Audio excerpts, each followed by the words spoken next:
Hi, it's Steve. Today we'd like to show you how to change the blower wheel on your dryer. If the blower wheel fails, it may go out of balance and cause a lot of noise in your dryer, or it could cause a reduction in the airflow and therefore affect your drying performance. It's a really easy job to change. Let me show you how we do it. Now before we begin this repair, the first thing we'll need to do is to disconnect the power. We're also going to need to gain access to the back of the dryer, so we'll need to pull it forward, and that may require disconnecting the exhaust vent.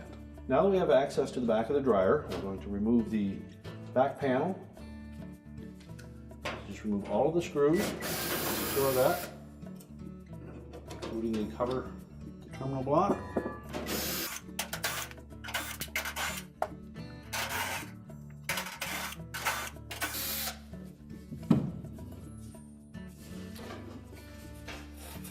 Then just slide that back panel out of the way and set it aside.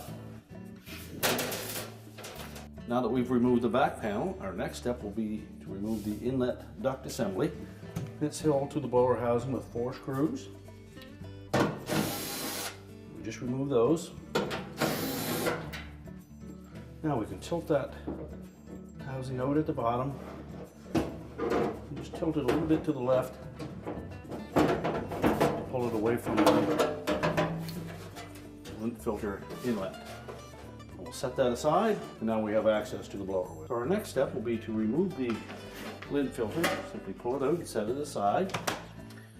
That will give us access to 2 Phillips screws that secure the top to the inlet duct assembly, and we'll need to remove those.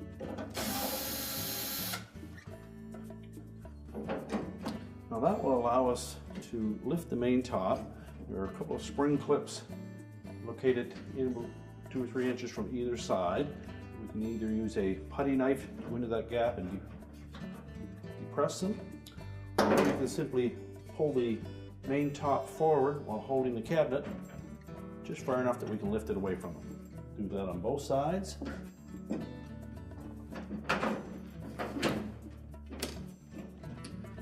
And then we can lift the main top up.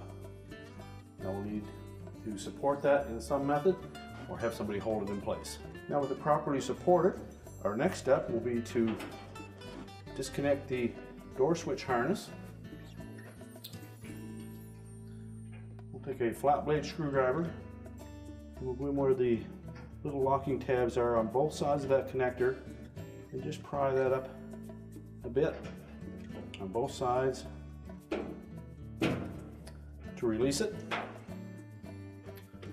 Then our next step will be to remove 2 5/16 hex head screws that secure the front panel.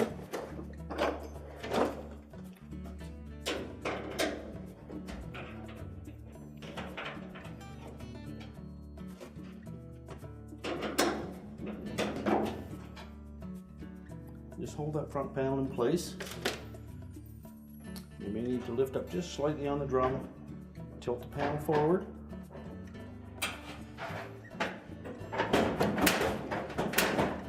And then you'll need to lift it up slightly to disengage 2 clips on the lower edges of the cabinet.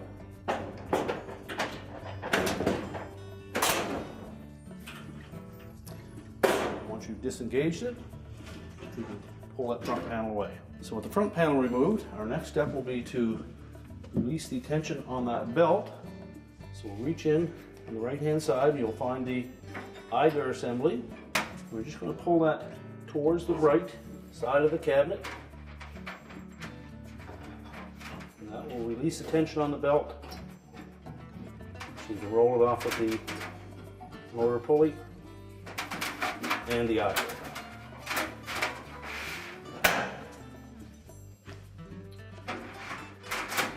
Using the belt, we'll then be able to lift that tongue.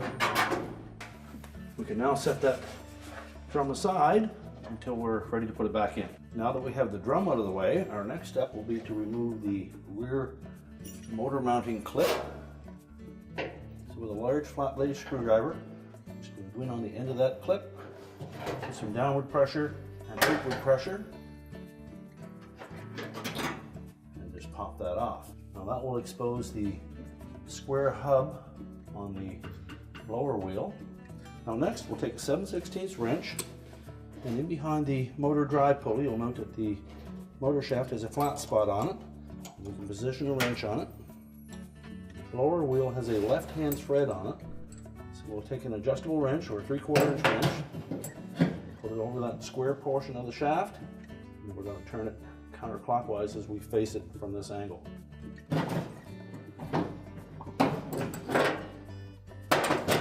Once we have it broken free, you either spin it off from the front or go to the rear and turn it by hand, as long as we keep the motor shaft from turning. So now that we've freed up the blower wheel from the front, we will remove the inlet duct assembly. You can now just spin that blower wheel off of the shaft, and because it's a left-hand thread, we're going to turn it clockwise from the back until it's completely free. We'll discard the old one, center the new one on the shaft, and just turn it on by hand. We can now put that inlet duct assembly back on, and then we'll go to the inside of the dryer to tighten the blower wheel onto the motor shaft. We'll take that inlet duct assembly, and then we'll tilt it just slightly to the left, and we'll fit the top portion of it in over the top of the bulkhead.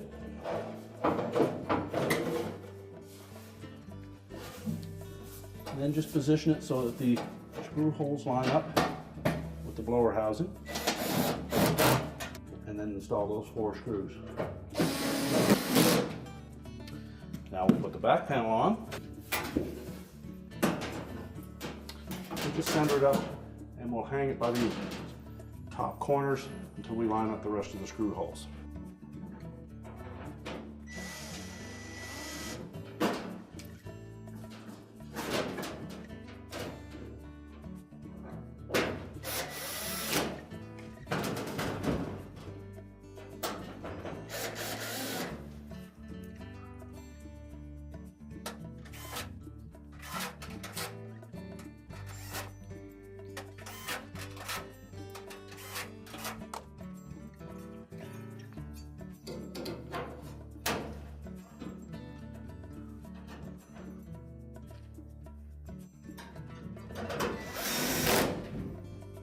And now we can go to the front of the dryer now. Now that we've spun the blower wheel onto the motor shaft, and we have the back all buttoned up, we're ready to tighten that blower wheel.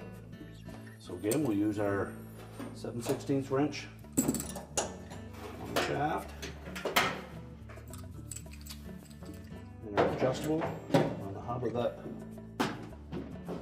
blower wheel, and tighten it. Next, we'll need to put the motor mounting clip back on. So we'll hook the lower portion of that over that metal tang on the right hand side of the motor, and make sure that's fully engaged. And then just pivot it over the top of the motor housing, and then press it onto the left hand side. You may need your flat blade screwdriver for that. Just put it down into that little channel and give it a little bit of a bump. And then just inspect it to make sure that it did catch on both sides and that it's firmly in place. Now we're ready to put the drum back in. Now when reinstalling the drum, we want to make sure that the groove here sits on top of the 2 drum rollers, and that the lip of that rear seal lays against the rear bulkhead. So we'll begin by just draping the belt around the tumbler, the groove side of the belt against the tumbler. We'll lift it into the opening,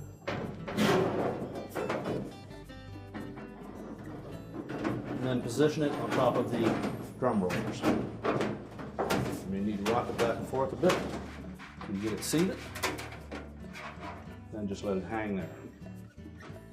Now our next step will be to route the belt around the idler and the motor pulley.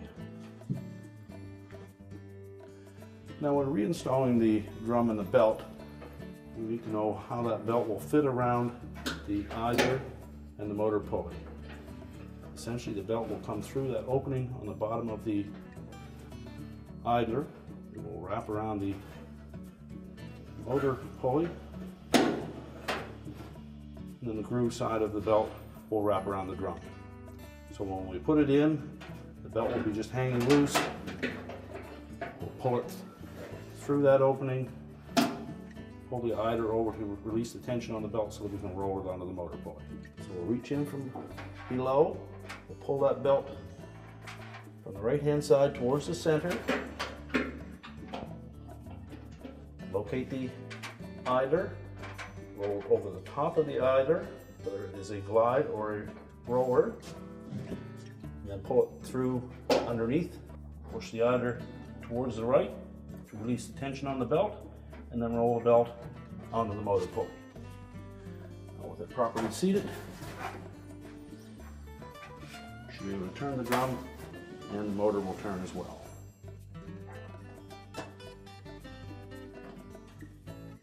And now we're ready to put the front panel back on. We're ready to put that front panel back on. We want to make sure that we fold that felt up because it will fit into the opening of the drum, and you'll probably need to lift that drum as you position the front panel in place. On the bottom of the front panel there are two square holes that will fit over top of a hooked clip on both sides of the cabinet. So we'll engage that first, making sure that the bottom edge of the front panel goes below this guard. So just position it like that, lift up on it, fit those clips into the square holes, lift the drum up,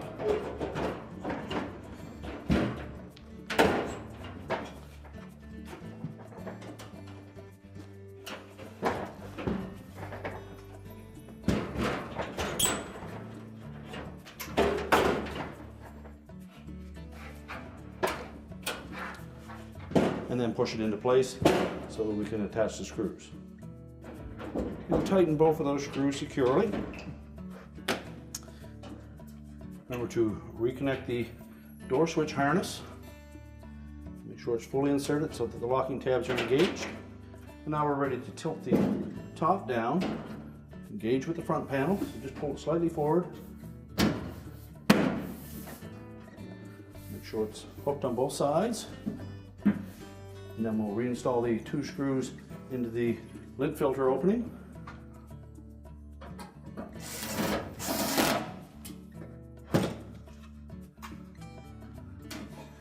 Reinstall the filter.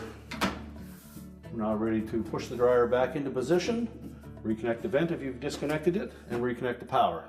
And our repair is complete.